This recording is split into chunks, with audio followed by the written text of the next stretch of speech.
소방대원, 구급대원, 국민의 안전과 생명을 지키기 위해서 일하고 있습니다. 이런 분들이 우리에게 도움을 줬다고 한다면 당연히 고맙습니다라고 말하는 게 당연하다 이런 생각이 드는데 오히려 고맙습니다라고 하는 말 대신에 욕설과 폭행으로 이분들의 수고에 대답하는 분들이 너무 많다고 합니다. 그러고 나서는 늘 빼놓지 않은 얘기가 있죠. 제가 술이 취해서 기억이 나지 않습니다. 언제까지 이런 행동들이 반복돼야 하는 건지, 언제까지 우리 소방대원과 구급대원들이 이런 수모를 감수해야 하는 건지 답답하기 그지없습니다. 전 수서경찰서 강력팀의 백기정 팀장님, 김지혜 변호사와 함께 이 이야기를 여러분과 함께 나눠보도록 하겠습니다. 어서 오십시오. 네, 안녕하십니까. 어제 8시 뉴스에서도 관련된 내용이 나왔는데 말이죠. 응급대원들이 폭행당하는 일뿐만 아니라 제 기억에는 얼마 전에 사망하는 사건까지 있었다고 기억이 되거든요. 그렇습니다. 전북 지방에서 여성 구급대원이 사실은 강연희 소방관이고 구급대원이신데 이분이 실질적으로 그 현장에 나갔다가 남성 가해자로부터 여러 차례 머리 등을 가격을 당합니다. 예. 그렇게 돼서 이제 병원에 이송이 됐는데 결국 한 달여 만에 사망을 하신 그런 상황인데 전 국민들이 그 제복 입은 MIU 맨인 유니폼이죠. 제복 입은 공무원들에 대한 이런 어떤 순환 시대, 폭행으로 인한 보호를 좀 하자 이런 여론이 있었는데 그런 시간이 잠시 지나고 나면 또 망각을 해버리고 소위 말하면 언일에서 자유로운 행위, 즉 술 취한 상태를 발동을 시켜서 그런 어떤 심신미약의 상태를 유지하면서 범죄를 하고 또 가벼운 처벌을 받는 이런 형태가 반복이 되는 이런 순환의 시대가 되고 있어서 굉장히 안타까운 생각이 드는 겁니다. 예. 백 팀장님이 파악하시기로는 이런 그러니까 술에 취해서 구급대원, 소방대원, 뭐 경찰관도 당연히 포함되는 거고요. 네. 이런 분들을 폭행하는 그런 일들이 1년에 한 몇 차례나 일어나는 겁니까? 사실은 전체 범죄 166만여 건 중에 보시면은 29%가 주치 정도인데 사실은 굉장히 많은 형태의 범죄가 일어나고 있습니다. 특히 주치 범죄로 인한 게 공무집행 사범이 74%고요. 예. 또 성폭행범이 34%, 그다음에 살인범 같은 경우도 45% 이런 정도인데 사실은 주치로 인한 성범죄라든가 다른 범죄가 역시 가벼운 심신미약이라든가 아니면 심신장애로 인한 가벼운 처벌을 받는다는 걸 상당수 많은 범죄인군들이 알고 있다는 거죠. 예. 근데 이런 부분을 이용을 해서 가벼운 처벌을 받는데 이제는 이제 성범죄 같은 경우는 좀 개정이 돼서 주치 감경을 하지 말자라고 하는데 저는 개인적으로 다른 범죄도 주치 폭력이나 주치 범죄에 대한 감경을 해야 된다 하고 생각을 하는 사람입니다. 예.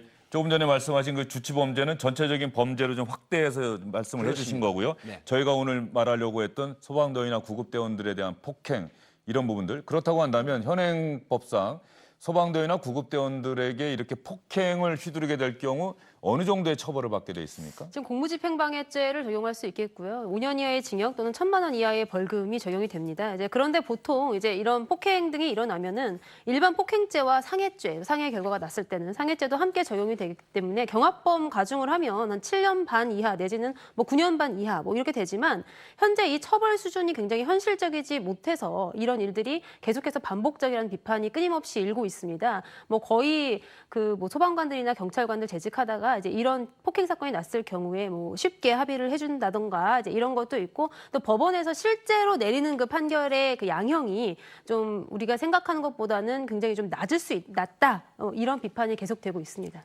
이런 공무집행 사범 가운데 조금 전에 우리 백 팀장님하고도 말씀을 나눠봤습니다만 술 먹고 이런 일을 벌이는 경우가 유난히 많다. 네, 일단 현실적으로 우리가 공무집행의 어떤 대상이 될 때가 두 가지예요. 그러니까 범죄에 연루가 되거나 아니면은 주치자로서 보호 대상이 되거나 이제 보통 그렇습니다. 가해자, 그런데 범죄자가 되거나 오히려 보호 대상이 되거나 둘 중에 하나의 가능성이 높다. 그런 가능성이 굉장히 높기 때문에 이제 일단은 주치를 해서 좀 의식이 또렷하지 않은 어떤 반무의식 상태라고 하죠. 이런 상태에서도 판단을 합니다, 사람들이. 그래서 판단을 했을 때 어떤 제복을 입은 뭐 경찰관이나 소방관이나 혹은 의료인들을 보면 최소한 이런 믿음은 생기는 거예요. 저 사람들은 나를 해치지 않는다. 나를 보호해주기 위한 사람이다. 그렇다 보니까 그 순간 더 정신을 잃고 이렇게 본능에 따라서 함부로 행동하게 되는 그런 경향이 좀 강한 것 같습니다. 예, 지금 자막에 나오는 것처럼 3년간 폭행당한 공무원이 2천여 명, 하루에 2명꼴이라고 합니다. 지금 이 순간에도 국민의 안전과 생명을 지키기 위해서 열심히 일하시는 제복을 입은 공무원이 오히려 보호하려고 하는 국민으로부터 폭행을 당하는 일이 일어나고 있을지도 모르겠다. 이런 생각이 드니까 더 답답해지는데요. 공공의 안전까지 위협하는 주치범죄, 최근 병원 응급실에서도 자주 일어나고 있다고 합니다. 지난 7월 한 달에만 3차례나 일어났다고 하네요. 경북 구미에 있는 한 병원 응급실입니다.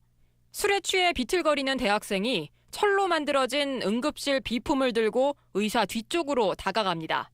그리고는 갑자기 의사의 뒤통수를 내려칩니다. 의사는 얼마나 놀랐는지 꼼짝도 못하고 놀란 간호사들이 황급히 달려가 응급처치를 합니다. 도금에까지 파열되다 보니까 이제 출혈이 좀 많았죠. 그래서 이제 본인도 이제 많이 좀 놀란 상황이고 지금 이렇게 지금 안정을 취하고 있는 중에 있습니다. 전북 전주의 한 병원 응급실에선 10대 여성이 간호사 등 의료진 2명을 폭행했고 전북 익산의 병원 응급실에선 환자가 의사를 폭행해 구속됐습니다. 예, 저 장면도 저희가 보내드렸던 기억이 있는데 말이죠. 병원에서도 이런 일이 자주 일어나고 있는 겁니까? 정말로? 그렇습니다. 사실은 이제 병원은 또 별도의 특정범죄 가중처벌법 의료인의 폭력은 굉장히 강하게 처벌을 하고 있는데 실질적으로는 또 강한 처벌을 이루어지지 않고 있죠. 주치범죄라는 거죠. 그런데 사실 앞에 제가 말씀을 드렸지만 제복 입은 공무원 또 의료인들 이런 분들에게 폭력을 행사를 했을 때 이분들이 반대로 나를 폭행하거나 어떤 소위 말하면 그 응징을 하지 못한다는 걸 알고 있어요. 술에 취했어도 그 정신 하나만은 멀쩡하다. 그렇죠. 이런 말씀이신 그러니까 건가요? 나는 술 취한 행동으로서 당신들을 때리지만 당신들은 나를 때릴 수가 없어. 왜? 때리고 나면 공무원이나 의료인들이 때리게 되면 거기에 대한 문책이 굉장히 강하거든요. 이런 심리를 이용을 하기 때문에 사실은 제가 경찰 출신이지만 경찰관이 일부 매맞는 직업이다. 국민들이 좀 때려도 괜찮다. 하는 사고를 갖고 있는 사람들이 일부 있습니다. 오죽하면 예전에 그런 프로그램도 있었잖아요. 그 파출소에 설치된 CCTV 그 화면에 나타난 술 취하신 분들의 그 행동 그것만으로도 방송거리가 될 정도였었단 그렇죠. 말이죠. 그런데 또 얼마나 웃기는 얘기가 있냐면 강력한 범죄를 함에도 불구하고 권총을 소지하고 현장에 가지 않습니까? 근데 권총을 쏘지 않고 던져서 잡는다. 이런 얘기도 얼마 전에 보도가 됐었죠. 실제 그런 일이 있습니다. 왜? 권총을 쏘게 되면 물론 이제 국민들이나 뭐 언론에서도 가행 대응이다. 또 피해자 쪽에서는 형사 민사상 고소를 하게 되면 지난한 싸움이 됩니다. 예. 그런데 그걸 조직적으로 도와주느냐? 개인이 모두 책임을 져야 돼요. 이런 부분들이 사실은 MIU 이 제복을 입은 공무원들의 서러움이고 애로사항이거든요. 그래서 이런 예. 부분에 사실 제가 여기서 말씀드리고 싶은 건 예. 우리 주영진 앵커에게 꼭 말씀드리고 싶은 게 예. 있습니다. 공무집행 방해 사범에 대해서는 선진국처럼 강력한 처벌을 해줬으면 합니다. 예. 우리 김재 변호사 계시지만은 자 입장을 바꿔놓고 수사를 하고 있는 검사의 멱살을 잡거나 폭력을 행사하거나 또 법정에서 법복을 입고 재판을 하시는데 뛰어 올라가서 침을 뱉거나 법복을 찢거나 과연 이분들을 어떻게 처리할까요? 굉장히 강력한 응징 처벌을 하거든요. 그런데 경찰관이 정말 1년에 수만 명의 피해를 입고 있음에도 기소율이 7% 미만인 걸로 알고 있습니다. 예. 그리고 구속률은 거의 한 몇 프로대에 불과하거든요. 이런 부분에 있어서 국민들에게 공무집행 방해사범 엄정 처벌을 한다는 그런 경각심이나 경고심을 주었으면 하는 바람이 있습니다. 예, 지금 상당히 얼마나 절실한 마음으로 그 말씀을 하시는지 가슴에 와 닿았고요. 사실 미국이나 이런 데 가면 우리가 흔히 얘기하지 않습니까? 아, 미국은 경찰이 선 거놓은 거 넘어오는 순간 가차없이 경찰이 막 곤봉으로 때리면서 진압을 해도 아무런 이의 제기를 안 한단 말이죠. 물론 미국에서도 흑인이라는 이유로 권총을 쏜 것 아니냐고 해서 문제가 되는 경우도 네. 있지만 그런데 왜 우리나라에서는 그렇다고 한다면 이른바 공권력에 대해서 많은 분들이 아까 말씀하신 것처럼 아, 저 사람은 내가 술 취해서 행패를 부려도 나한테는 어떤 폭력을 휘두르지 못할 거야 이런 생각을 하게 됐을까요? 그러니까 일단은 공권력을 가진 사람들이 어떤 시민에 대해서 이제 폭력을 행사하는 거에 대해서 우리 사회가 이제 굉장한 경각심을 가지고 있고 실제로 이제 그렇게 잘못 공무 집행이 되었을 경우에 처벌 수위도 상당히 강합니다. 이제 그렇기 때문에 굉장히 조심들 하죠. 이제 그런 부분이 우리나라 좀 공무원 분들의 어떤 굉장히 좀 좋은 그런 면모라고도 보이는데 예. 이제 그런 것들을 역이용하는 겁니다. 그래서 그렇기 때문에 내가 이렇게 굴어도 저 사람은 절대 나한테 반대로 어떻게 이렇게 카운터를 날리진 않을 것이다라는 어떤 굳은 믿음이 있는 거죠. 그래서 사실은 이렇게 주치를 하고 뭐 난동을 부린다고 해도 본인보다 강해 보이는, 그래서 어떻게 보면 나한테 보복을 할 가능성이 있는 사람에게 그런 난동을 부리는 경우는 또 극히 드물어요. 이제 그렇기 때문에 이제 이런 분들을 정말로 주치했다는 이유만으로 감경하는 것이 과연 옳은 것이냐, 이제 이런 논란이 계속되고 있는 것 같습니다. 주치감경 제도는 좀 근본적인 재검토가 좀 필요해 보여요. 네, 일단은 이제 헌법 10조의 2항에 보면요, 그 능력이 미약한 자 이렇게 되어 있습니다. 어떤 능력이냐면은 1항에 보듯이 사물을 분별할 능력이나 의사를 결정한 능력이 미약한 자를 이제 심신미약자라고 부르는데요.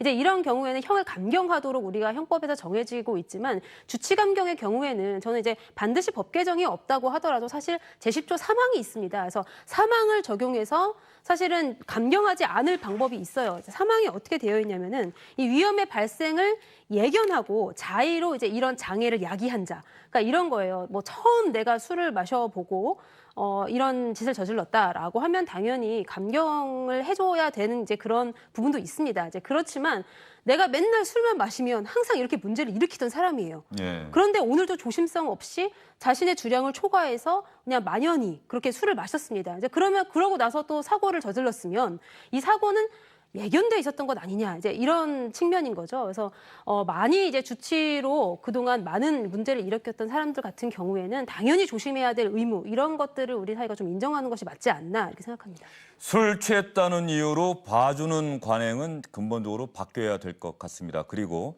우리 아들, 딸이, 우리 딸, 아들이 소방관, 경찰관, 구급대원이 되겠다고 한다면 얘야 그 힘든 일 뭐하러 하려고 하느냐? 라고 아마 많은 부모가 말리시려고 하지 않을까, 이런 생각도 드는데요.